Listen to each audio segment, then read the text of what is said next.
One of the officers came to the cell. He said, do you know what you've done? You're responsible for killing our people. Our children are taking this stuff. It's the greatest betrayal because CJ knew exactly what was in those shoes. I mean, this is heroin. You help us catch this guy or I go to prison for 45 years. I'm going to do the sting operation. He reaches for something in the car. This is literally where my heart stops. These guys are playing with big money. People kill for money. If you're weaker than me, I crush you. That's just the way it works. I became absolutely insane. I don't know what's better, death or 45 years.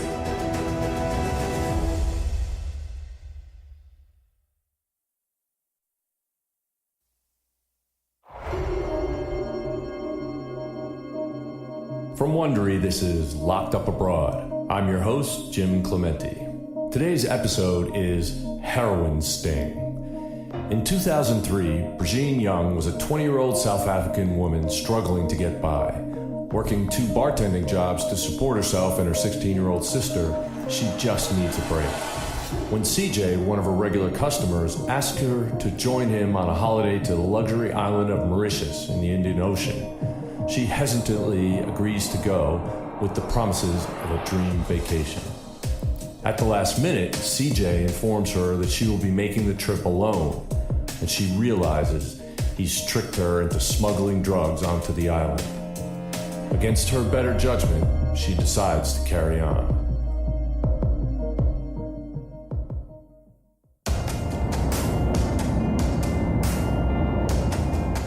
I was living in Johannesburg with my sister. I was 20 years old.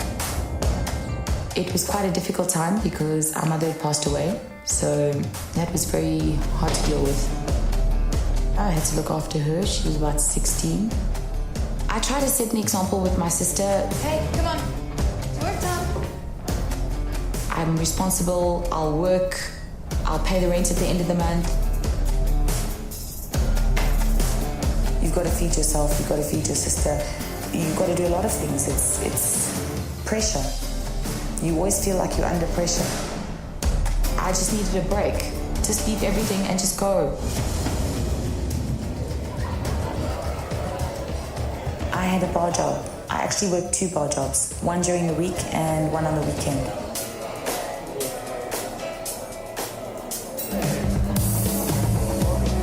CJ was a regular customer.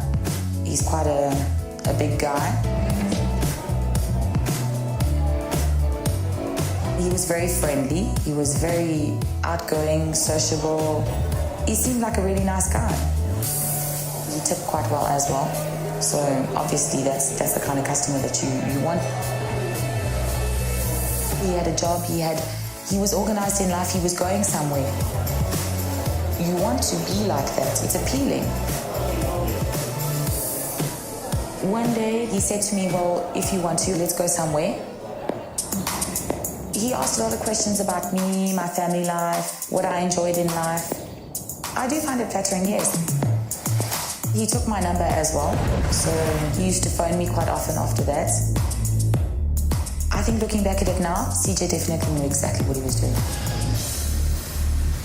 The next time me and CJ met, he was showing me pictures of Mauritius. He'd been to Mauritius before, and the beaches are stunning.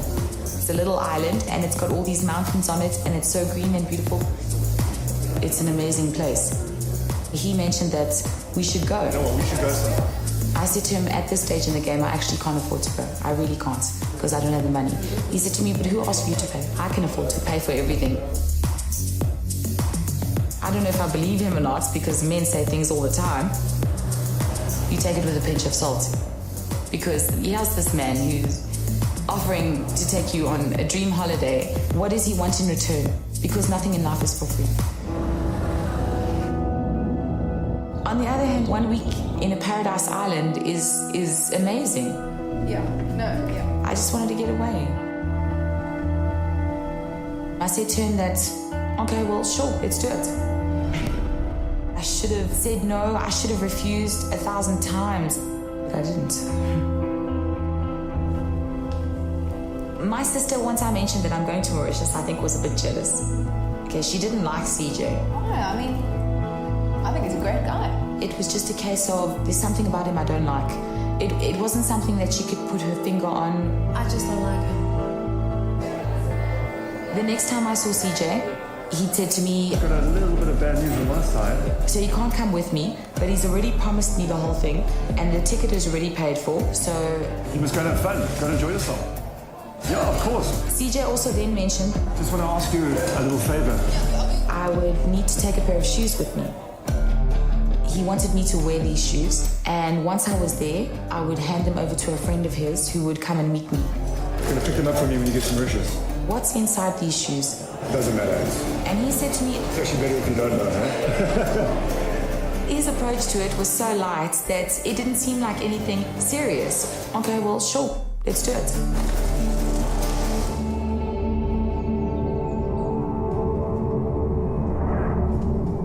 It was bugging me a little bit.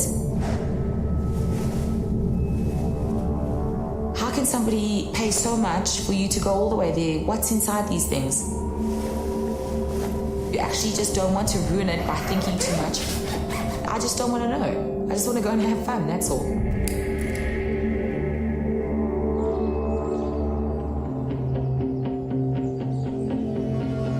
The day before I was supposed to fly out, CJ phoned me and he said he's coming to pick me up. Okay. I'm going to take you to a hotel because it's close to the airport anyway.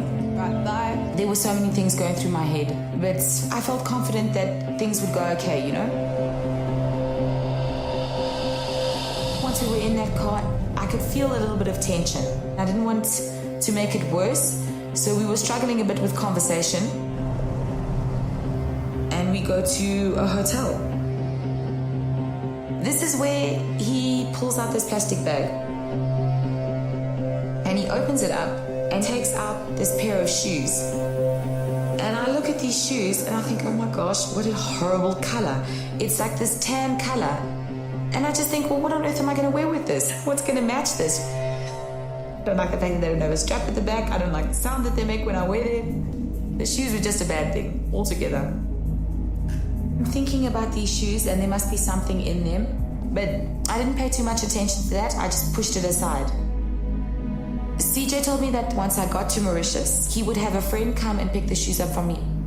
He gave me a SIM card. Right time, Mr. Trent. He gave me dollars as well, and I'm on my way. Once I got to the airport, CJ took my bag out of the car, and then he kissed me on the cheek. He said, have a nice time, and I will see you soon. I'm quite glad to be getting away from him. The strain is getting to me. It's a little bit edgy. I did phone my sister to say goodbye before I left. And she was like, have fun. I miss you. I love you. Take care of yourself. Don't do anything naughty. I'll be back like in 1 week.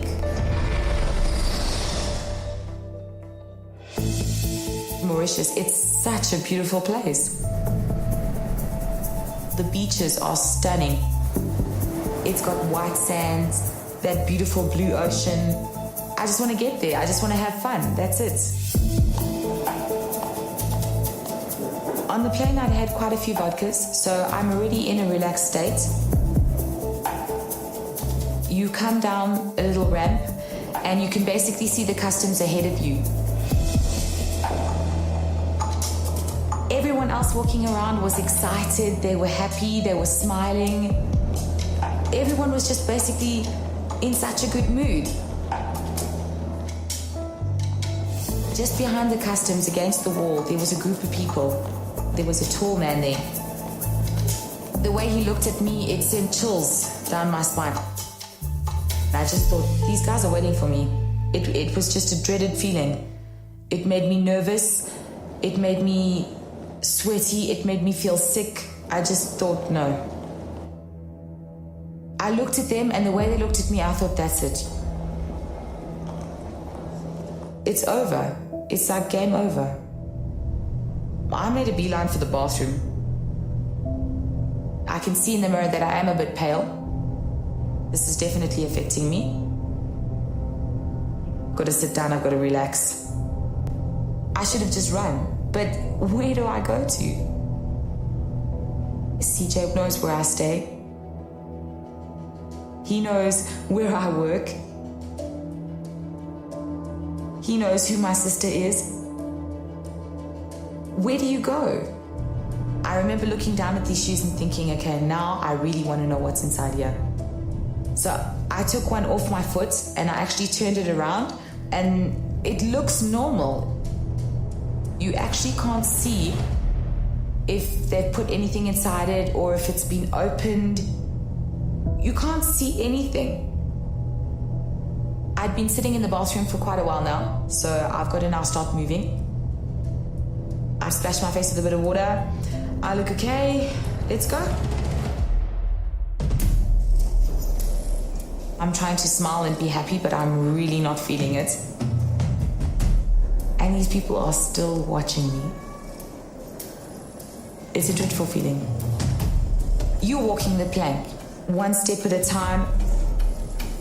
The whole entire time, my eyes are focused on them. They don't take their eyes off of me. I see everyone else taking their suitcases and walking and going along. That's where I'm supposed to be. I just know I'm not going there. The lady at the passport control is smiling, and she takes my passports. I'm not really hearing anything she's saying. I'm basically in this tunnel, and I couldn't get rid of this feeling inside me that, oh, this is just not good. There's something bad is going to happen. The same guy who had the menacing look, he's the one who says, we've been waiting for you. It's like game over. You're playing this great, exciting game, and you just lose. Please sit down. Straight away it was a case of, can we have your shoes? He turns them over and he pushes this long crochet needle into the back of them. And as he pulls this out, it's got a white powder in it. I'm a bit shocked, so my eyes are open now, I'm watching. And they pull the bottom of the sole off, and he takes out compressed plastic bags, and it's stuck into the shoe where they've hollowed it out. He opens up this plastic and takes the powder and rubs it. He smells it and he says to me, do you know what it is? It's heroin. This is where I know I'm in big trouble, because my whole life I've heard just how bad heroin is. It's the worst drug ever. And I'm carrying this stuff. I've never even seen heroin in my life before. And I'm sitting with a mountain of this stuff in front of me. I'm in big trouble. The man said to me that The sentence is 45 years. I'll be 65. That's the age I'll be leaving prison. My life is over. I will never have children. I will never get married. I will never see my family again. My life is over. That's it. I had a little backpack with me. As they were searching through this, they came across the SIM card that CJ had given me. They know that it's Mauritian. He also found a little slip of paper with the hotel name on it. How were you to make contact? CJ was gonna let me know when I got here. Who gave this to me? Where do I have to go? Who do I have to give it to? Who's it for? I don't know. I don't know anything. Okay, this is what is going to happen. He says to me that if I go and meet this man so that they can organize a sting operation and they catch this guy, then I will go home. How does that sound? I was afraid, but there's a door out, there's a way out. That's basically all I focus on. I don't think of the consequences. I pretty much agreed to it, yes. This is it. I'm going to do the sting operation. I just want to go home. I just want to go home.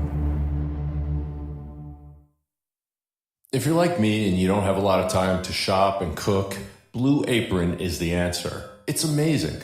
They send you a box once a week or twice a week with all the ingredients that you need to make amazing meals. I'm not talking about a hamburger or, French fries. I'm talking about gourmet meals. If you spend a lot of money at restaurants and high-end grocery chains, now you can spend under $10 a person for every delicious meal. Check out this week's menu and get your first 3 meals free, with free shipping too, by going to blueapron.com/lockedup. You're gonna love how good it feels and tastes to create incredible home-cooked meals with Blue Apron. That's blueapron.com/lockedup. Blue Apron, a better way to cook. Want more Locked Up Abroad in your life? Introducing Wondery Plus. Wondery Plus is the only place to get exclusive access to unreleased audio content, including an unaired interview I did with Billy Hayes. He was featured in our first episode, and there's going to be much more. With Wondery Plus, you'll hear stories you can't hear anywhere else. Wondery Plus is also home to behind-the-scenes looks at our show, scripts, and even more. Visit Wondery.com/plus to continue to experience Locked Up Abroad and to get your first 30 days free. That's Wondery.com/PLUS. Don't miss out on all the exclusive content your ears can take. Sign up today. I come out of the airport. I get led by one of the policemen. He takes my suitcase and puts it in the back of a taxi, and he gets into the front and acts as the driver, and the rest got into a car behind us. As we drive away from the airport, I can see the ocean, and I remember this feeling of sadness and this feeling of disappointment. I had the feeling that I'd never ever put my foot in that ocean. Then CJ phones.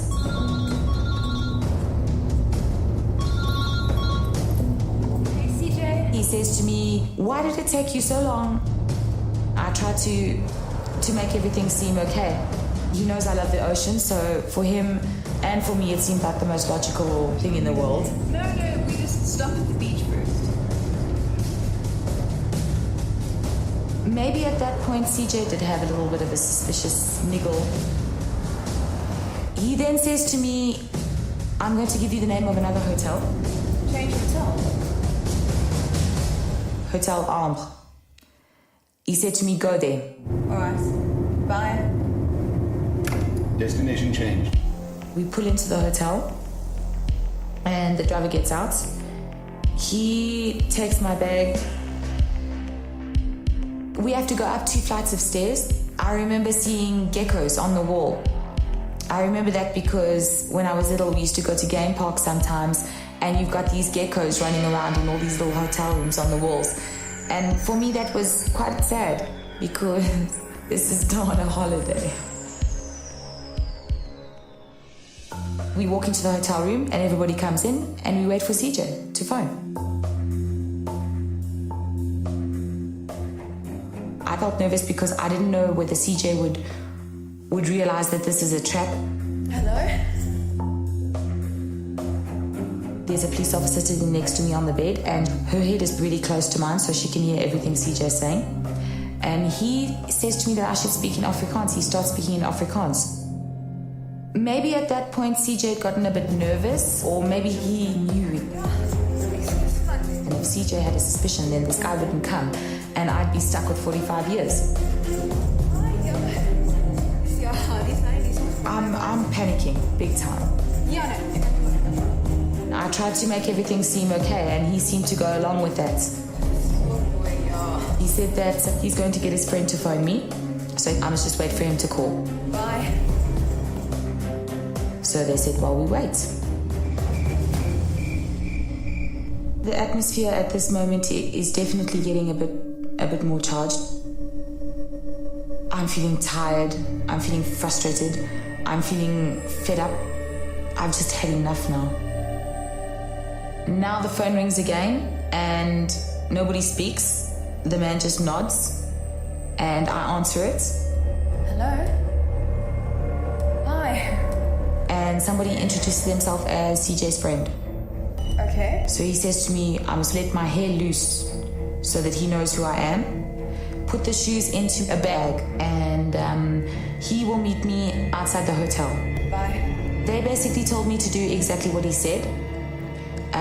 They said that I must make sure that I give him the bag. They said to me that they can't do anything unless I actually hand in the bag. I brushed my hair, let it loose, took the shoes, put them inside the bag. I think the police lady noticed that I was nervous because my heart was beating at 1,000 miles per hour. She said to me, just relax, everything's going to be fine. At this point, I definitely have no confidence in these guys because they don't seem to be speaking too much on phones to other people. Surely a sting operation should have other people waiting. I'm terrified of the dark. It's one of the things that I'm most afraid of, actually. And looking out across this road, I just thought, how am I going to do this? If CJ had a suspicion, he would get me killed out there. I remember thinking what it's like in Johannesburg. People walk up to your car windows and they shoot you. This guy, he could have a gun in his car. I am a walking target. I'm feeling sick. I was terrified. I'm the worm on the end of the line. That's it. I'm just the little worm. All I could think about is I just want to go home. So I got to do whatever these people want me to do. I didn't feel very safe at all. I do see a 4x4. It's quite dark though, so I didn't know whether it was the right one or not, but there's no other car in sight. I do want to know where the police are. So I want to just have a quick look, where are they? But I know that if I do that, the driver would realize. So I fight that urge down and I just got to keep walking. As I approach the car, I see him for the first time. He had a very cold, impersonal stare, just icy eyes actually. It was horrible, chilling. When he looked at me, it was oof. And there's a woman next to him. Then he bends down a little bit and reaches for something in the car. And this is literally where my heart stops. I wondered what's going on behind me. Has he seen something? It was a terrible feeling because I didn't know whether he was pulling out a gun. I think if he has a knife on him, he could stab me. Anything could happen. I'm the person who's in the middle. And then all of a sudden I see a roll of notes in his hand. So kind of like take a deep breath, relax. I just want to get this over and done with now. I'd hand him the bag as he hands me the money. And as I push the bag through the car, I notice that his eyes flick up. His whole expression changes. It's like a fear, panic. He slammed his foot down on that accelerator so fast as that car flew. He actually threw the bag out of the car.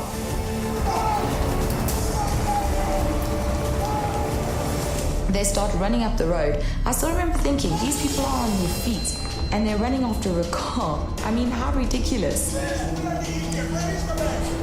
Every single impression I had of them was right because I could have been killed out there and these guys, they're never going to catch this guy.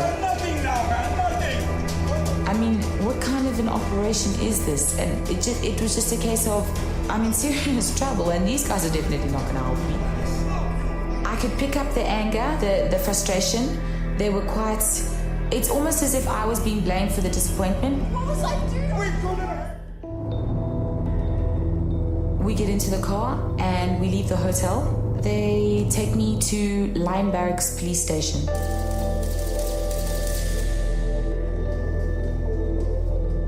There's a long corridor and then you've got 3 or 4 doors. I walk into the cell. They've got a mattress on a concrete slab, and this is basically where I'm supposed to be sleeping. I remember thinking that the cockroaches in this country are on steroids because I've never seen any so big in my life before. One of the officers came to the gates. He was quite aggressive. He said, "Do you know what you've done?" You are responsible for killing our people. Our children are taking this stuff. Now you're going to sit in this country for 45 years. My first few days in police cell were absolute hell. I cried a lot.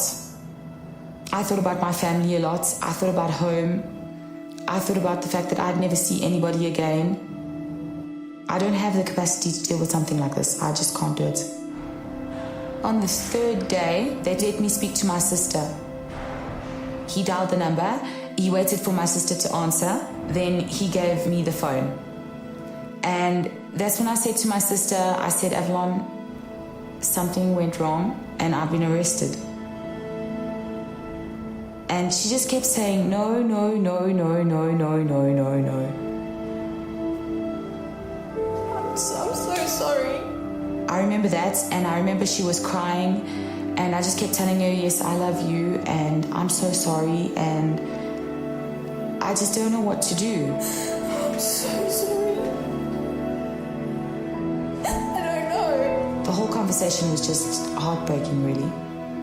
She cried so much. I really felt bad. I love you. I mean, I'm supposed to be the older sister. I'm supposed to be the role model, and I'm sitting in a police cell. I mean, what do you say to that? How do you even begin to answer questions?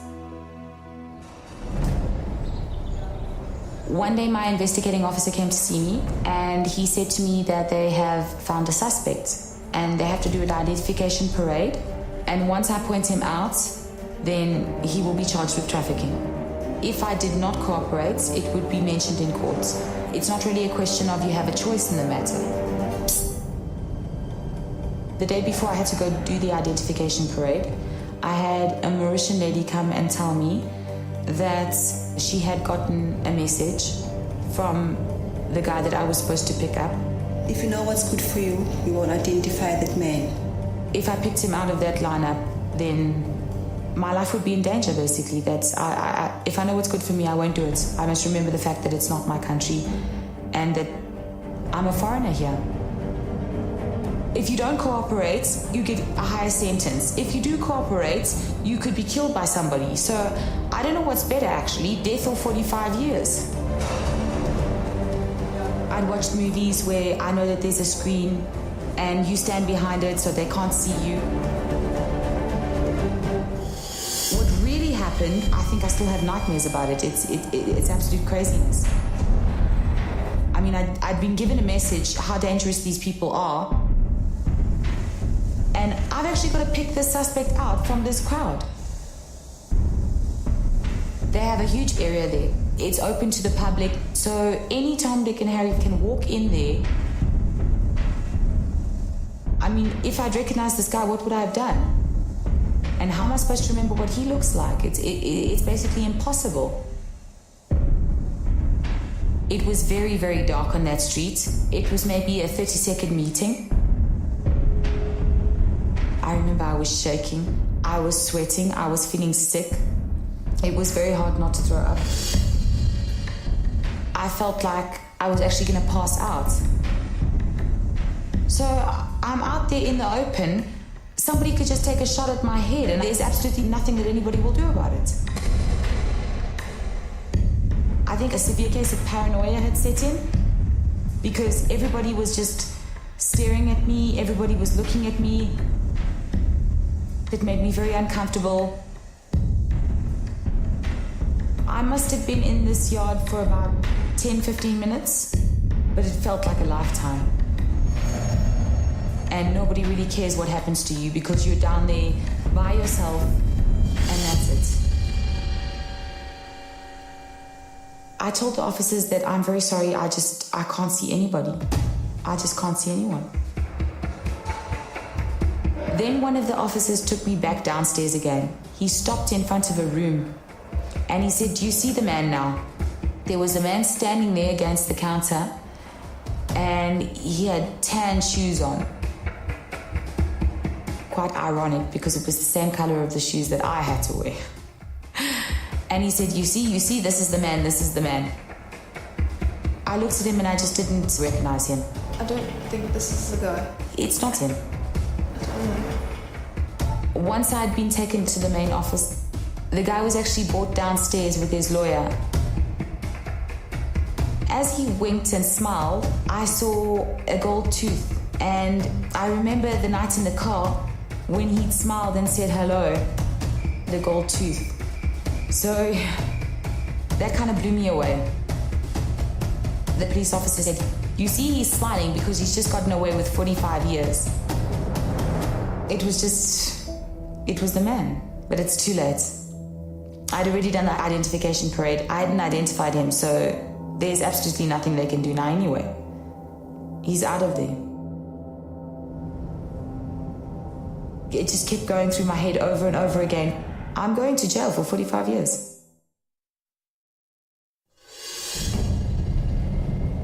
The journey to the prison was a very long one for me because there were so many things going through my head. We get out of the car and there's a little bell on the outside. They ring that. Somebody on the opposite side opens it and she lets you inside. You hear a lot of people shouting and screaming, and I was already shaking. I think this might have just put me over the edge. I'm now really, really not well.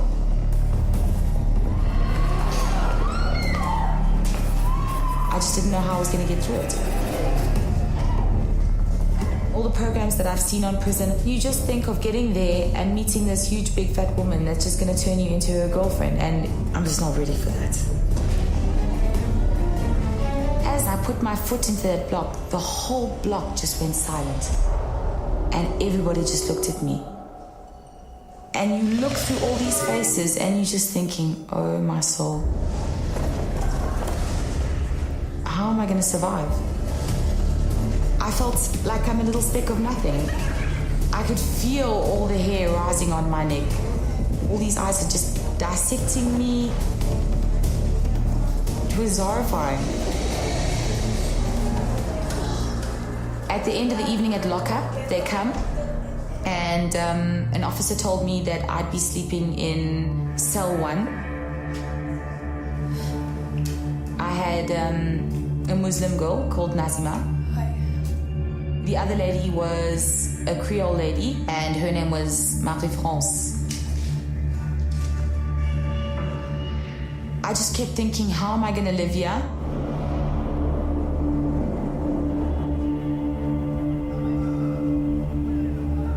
Prison is right next door to the men's prison, and you'd actually hear the men beating each other or the men raping each other. You can actually hear the pain and suffering that they're going through, and you just can't do anything. Just wanted them to shut up because you can't do anything.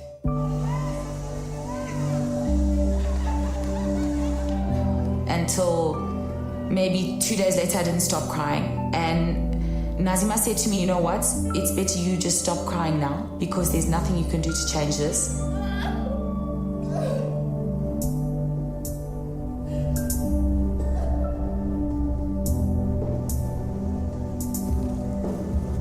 There were about 145 people in that prison. It's concrete, it's filthy. Oh, it was disgusting, really.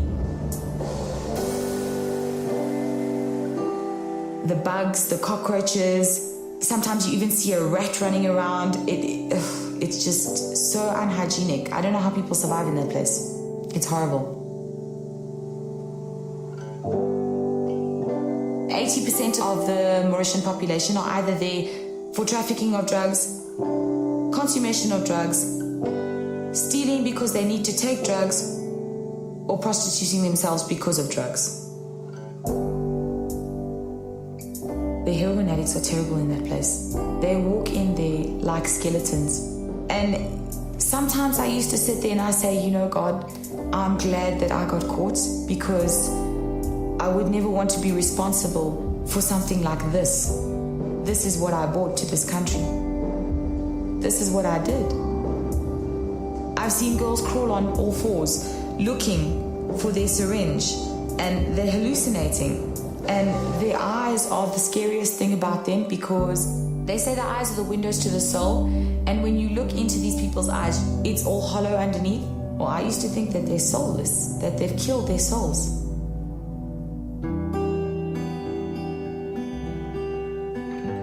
I had been awaiting trial for a year and a half.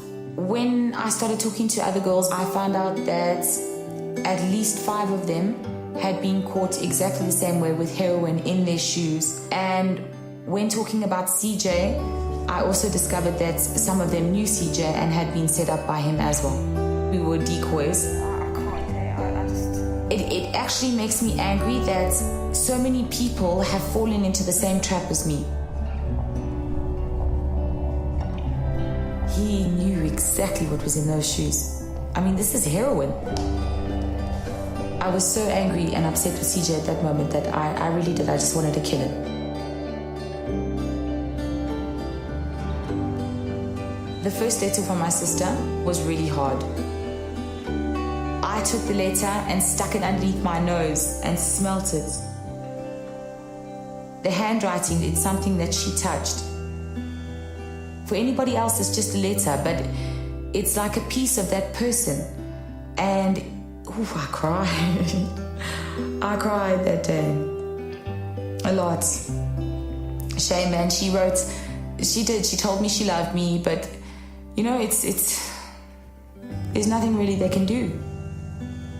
I remember that she described the way that for her, losing me was like losing my mom again. It felt like to her that I died because I'm not there anymore.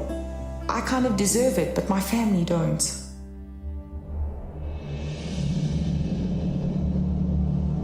For me, it became a case of my life is already over. I've got nothing left to lose. It's actually a very dangerous thing to have somebody believe that life doesn't exist for them anymore. It's only somebody who has something to lose, something you can bargain with, that you can control them a little bit. But when somebody has nothing left to bargain with, what kind of boundary can you set for them? It can drive you to do insane, crazy things. I said, look at me. One morning I went to go and have a shower. I put soap on my hair. I've got soap running down in my eyes, and all of a sudden the water stops. I screamed to somebody to please close the tap because there was a girl washing her clothes there. She just ignored me, and the more I scream for her to open it, the more she ignores me. I put the bottle in her face and she smacks the bottle.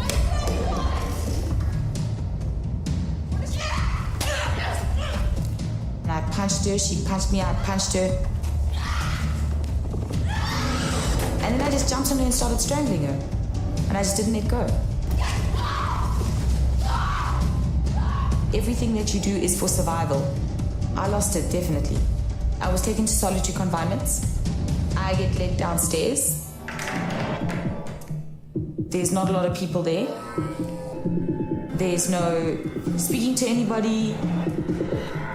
You go absolutely insane. Absolutely insane.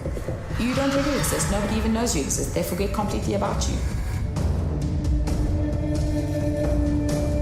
7 years is a long time, huh?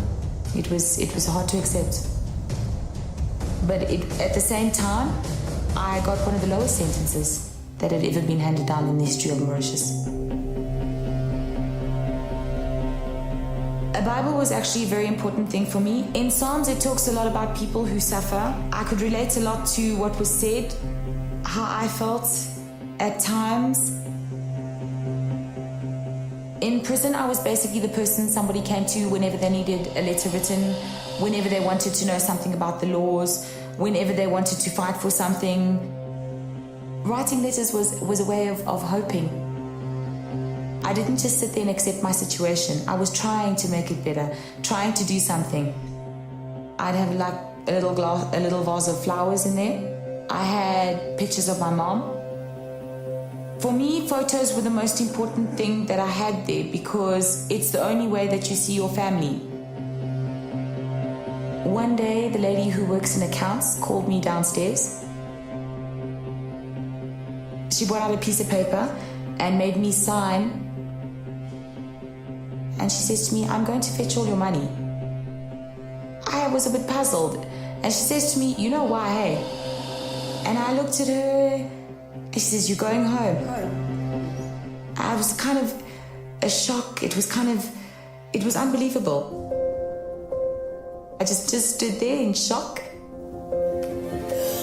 It spread across the prison pretty fast. So before I knew it, I had everyone on top of me. It was an amazing feeling, really. And it was also hope for everybody. superstition where they say that you should never look behind you because you come back if you say that.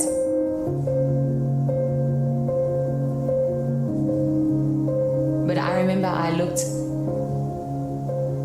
at the building, I looked at the place, I looked at the people. It's a different kind of air. It's almost like a heaviness has been lifted off your shoulders because the entire time that you're inside that place, you're not living, you just exist. And for the first time in so many years, I felt like I'm awakening. My soul's alive. I know I'm going to be living for the first time in 8 years. It was the best day of my life.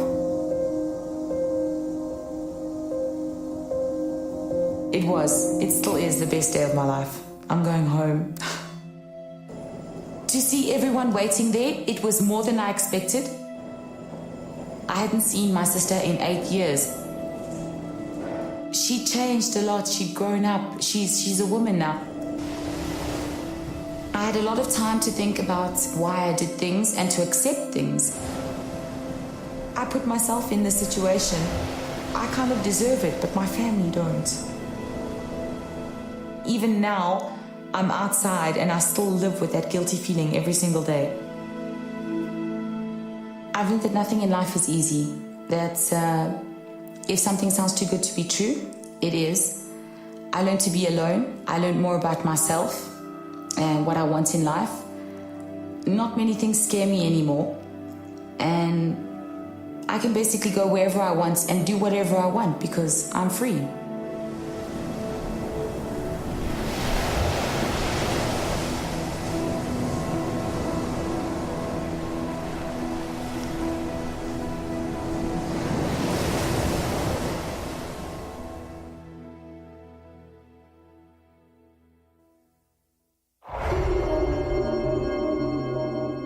Thank you for listening to Locked Up Abroad. You don't want to miss a single episode, so subscribe today on Apple Podcasts, Stitcher, the Wondery app on Android, or wherever you listen to podcasts. You'll find a link to subscribe on the episode notes. Simply tap or swipe over the cover art. You'll also see some great offers from our sponsor. Please support our show by supporting our sponsors. If you have a moment, I'd love for you to complete a small survey at wondery.com/survey. Give us your ratings and reviews on Apple Podcasts, and be sure to tell all your friends about our show. Locked Up Abroad was produced by Raw TV Limited for National Geographic Channels. For our audio adaptation, the editor is Sergio Enriquez. Our producer is Donna Himes. Our executive producers are Jeffrey Glazer and Hernan Lopez for Wondery.